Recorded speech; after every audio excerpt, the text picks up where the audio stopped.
Hello everybody, I'm Blazer Rebecca and welcome to a new series I'm starting up. It's called Blue Rose. This is I think it's a visual novel game that's on Steam, I think.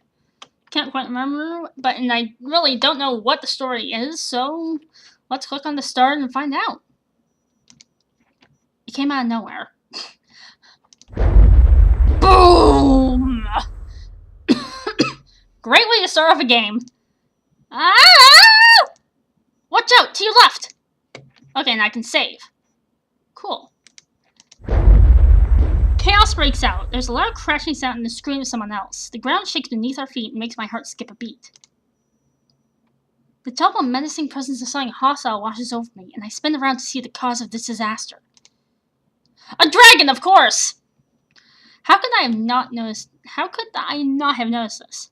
How does something like this sneak up on us? Oh, hi! I see the source of the scream lying beneath the claws of the beast, blood on the ground below it. The monster tosses on without hesitation, continuing its attack on our group. Adol! Protect Lady Adol! I yell this above the chaotic noise of the battle while trying to locate the woman whom we are supposed to keep out of harm's way. How's that going for you so far? I see her a little ways behind me, desperately trying not to fall off her panicked horse. Okay, so Lady Adol is this lady right here. Keep it together! Lena, get Lady Adol away from her. Here. I make my way towards the woman, my eyes fixated on the giant monster looming above us. The dragon opens its jaws, letting out another deafening roar before crushing another couple of soldiers with its tail, then turns its head towards Adol. Oh, great! Her horse finally stops in its tracks, its front legs stiffly planted on the ground while it stares back at the predator. I can see it shake with fear, its hind legs alarmingly close to the edge of the cliff. She's trapped. And I'm saving. Damn. I leap forward and attempt to come between the dragon and the Adol before it strikes. I'm just gonna call her Dale, I guess. I reach her just in time, twisting around to face the monster as it attacks. Another Templar steps up by my side to help me get the woman to safety.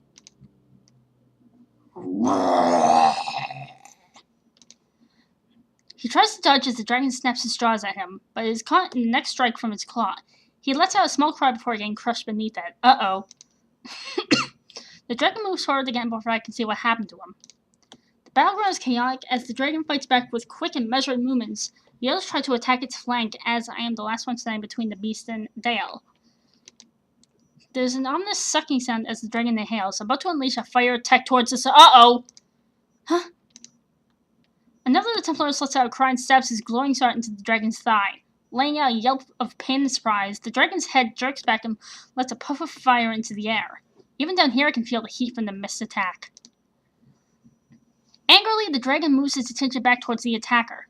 This is my chance. I rush forward, hoping to get a blow in, but the dragon reacts way too quickly.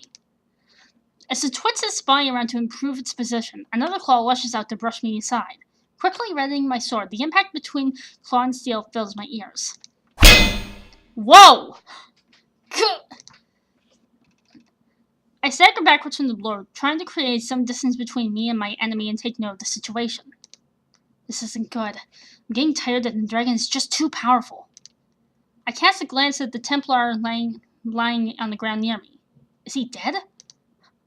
Dale. I take another quick look around to try and confirm her location, but then I notice something else. The dragon lunges forward once again. This time the target is another knight on the battleground. It's Simon. No! My mind freezes as the dragon lowers his claws on the man looking up his sword in an attempt to defend himself. Before I know it, I rush forward in a desperate attempt to help. I only manage to take one step before a smashing pain hits me from the side. Whoa! The tail of the dragon strikes me like a hammer. My mind goes blank and I feel the ground disappearing beneath my feet. Uh-oh.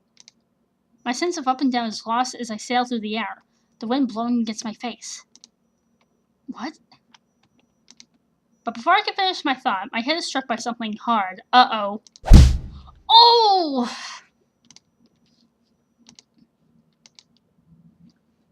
My head hurts.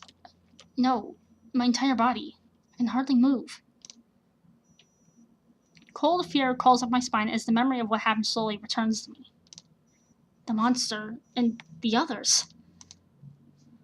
I force my eyes open and try to move my arm so I can push myself up from the ground. Where am I? As I move my body upwards, pain shoots through my head. With a moan, I touch it with my hand. My hair is wet and sticky. Uh-oh. Crap. I see my own blood on the ground where I was lying. This isn't good. This isn't good at all. I rise to my feet and struggle dizzily until I get close enough to the cliffside to lean my hand up against it. Then I take a closer look at my surroundings. I'm all alone. There are no traces of the rest of the group anywhere. A little further away, I spot my sword tossed aside in the tall grass. That's right. I fell. In all honesty, it's a surprise that I'm even still alive. I fell a long way. I took a look at my hand. There's some blood on it from the wound on my head, but it seems like bleeding isn't that bad at this point. I would get that checked into. Still, I can't stay here like this. Simon. I unconsciously mumble his name. Is he... I shut my eyes and force myself to think of something else. I have to concentrate on getting out of here for now. Besides, I can't hear anything from up above. Maybe they have already moved on in order to regroup and get the ambassador to safety. Yes, if they made it, then that is most likely.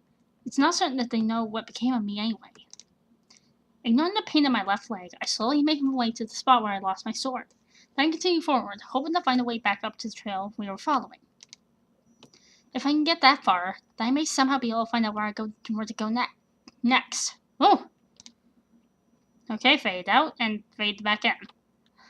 I stagger along like this for several minutes, trying to get to higher ground. But progress is slow, and the penetrating pain in my head only grows worse. For every heartbeat, a numbing wave rolls through me. No. I grind my teeth and try to ignore it, but little does it help, and soon I find my consciousness wavering as well. I can't. Not here. All strength and feeling leave my legs, and I slowly sink to the ground. Darkness overwhelms me. Uh-oh. Day 1. Okay. Oh, wait. Hi. Hey. It's a distant, muffled voice, as if someone is calling me from the other side of a thick curtain. Are you alright? I'm knocked out. What do you think? Are you calling me? Hey! Ah! As I open my eyes, I find myself staring up at the ceiling. Where am I? I'm in a bed. Well, yeah, great work there, sir. Or ma'am. Lena. I think we're a girl because of the name Lena. I slowly push myself up and look around. It's a small room and I'm all alone. Raising my hand to check on the wound on my head again. I feel a soft touch of a bandage wrapped around it. Who did this? Then I gasp as the memories hit me. The dragons ambushed into chaos and desperation as we tried to rally and fight back. Knights crushed before they realized what was happening, and the deafening sound of the dragons' cries. The last glimpse of a person before I fell. Does that really matter? Lion, Adele, or Simon? I think it was Simon. I realize that I'm trembling. What happened? As my confusion grows, a new thought makes me look around the room, almost panicked. My sword. I don't see my sword anywhere. It's been taken from me. I am interrupted by the sound of the door opening. I look up to see a stranger with a tray enter the room. He looks up and meets my icy stare. Oh, jeez. Okay, hi. I don't think I know you. Oh, you're awake. He walks over to the bed and places the tray on the bed table. There's some bread and a glass of water on it. I feel my body grow tense as I instinctively raise my guard towards the stranger. My ribs still hurt a bit, but I ignore it for now. Where am I? My house? He doesn't look at me while giving me this curt answer. He just focuses on the second cup on the tray. It looks like a kind of tea. There's a small bag with something that looks like herb powder which he drizzles into the hot water. What is that? Your house? He finally turns to look at me as he finishes with the tea. Yes. I found you unconscious and brought you here. You almost died, you know. Oh, really? Oh no, I'm sure I was fine. That blood is just ketchup, don't worry. He speaks to me in a cold, uncaring manner, as if he couldn't care less. Wow! Well, I already know I'm not gonna like you. Where is my... Ah! My gaze falls down on myself and I realize I'm wearing an unfamiliar white shirt. Underneath, I catch a glimpse of bandages covering my wounds. What? Who? Relax. I'm not the one who changed your clothes. It was a woman, okay? I look up at him again as he hurriedly bursts out his excuse. Well, that is kind of a relief. Well, I'm kind of glad. Where's my sword? Slightly surprised, he raises his eyebrow at this question. You're not even gonna ask me for my name or how long you've been here? Well, you could care less about my well-being. You're probably just doing this just because I don't know. My sword. He sighs and turns away to focus on the tray again. Not here. I don't want weapons in this house. What? Eat this. There's some medicine in this cup. Make sure to drink it. I'm not sure I want to. Then he turns around and heads towards the door.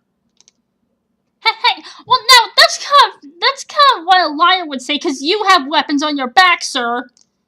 But the door has already closed behind them. I once again find myself all alone, sitting in a bed in an unfamiliar room. Like, that's kind of bullshit. No weapons in this house. Then what's with the bow and arrows? It's like he had arrows on his back. He took my sword away. Or did he just leave it in the forest? Can I trust him?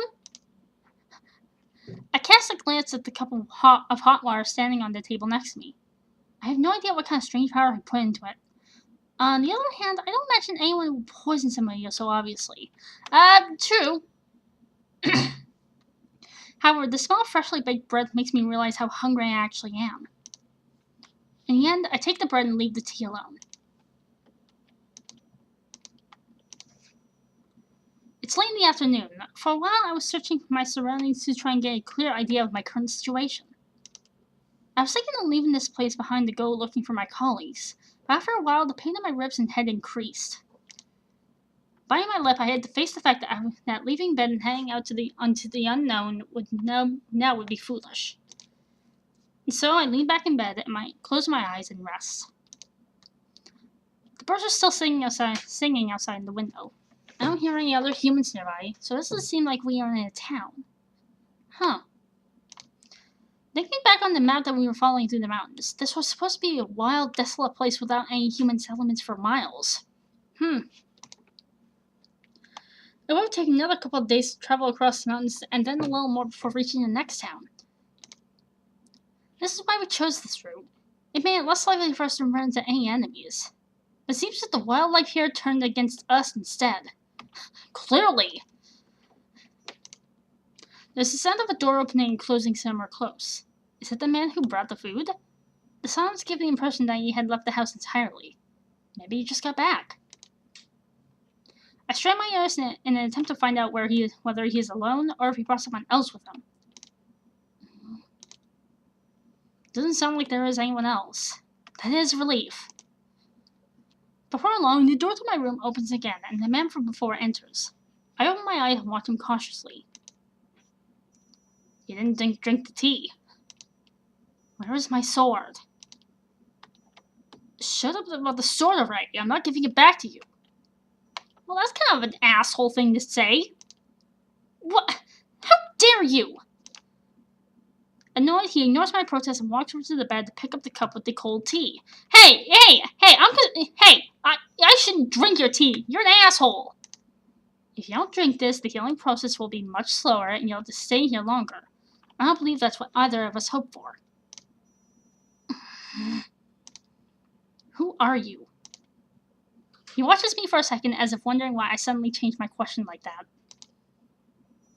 My name is Tobias. I live here.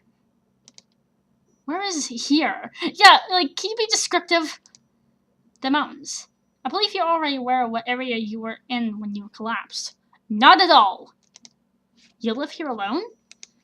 Yep, and we'll get to that in the next part. See ya!